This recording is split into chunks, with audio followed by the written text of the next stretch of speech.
Abel Brown. Welcome back to my channel, and I can't believe I got my new laptop for my birthday, and I'm gonna be showing you guys how to do this. So first, when you do this, you're gonna go on Google Chrome.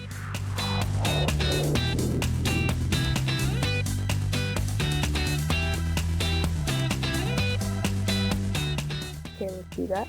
Okay, first when you go on Google Chrome, wait, first I have to tell you guys this.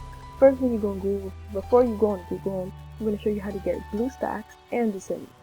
Well, actually, I didn't have to download The Sims on the internet, so I got it inside BlueStacks.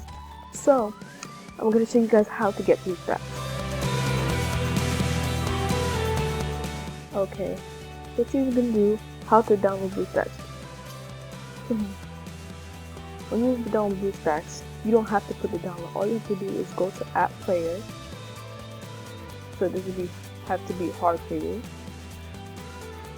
And first, when you see, you're gonna see like a thing that looks like this, and then you're gonna see one that says www.bluestacks.com about us at the App Player. So you have to get the App Player.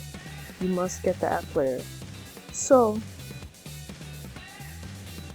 when you get that, you're gonna see a screen like this,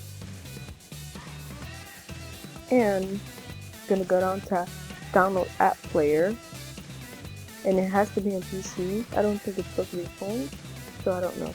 So, and then you're gonna press download, and that's for BlueStacks.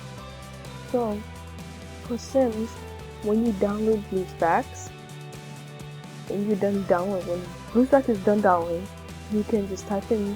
It's gonna show you an Android thing that's like on an Android, like an app store. So you can get it.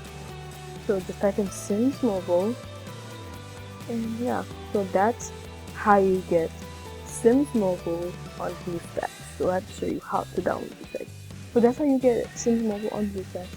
Thank you guys for watching. Hope you subscribe to my channel, and comment down below if you want me to do more of these. Thank you guys. Bye.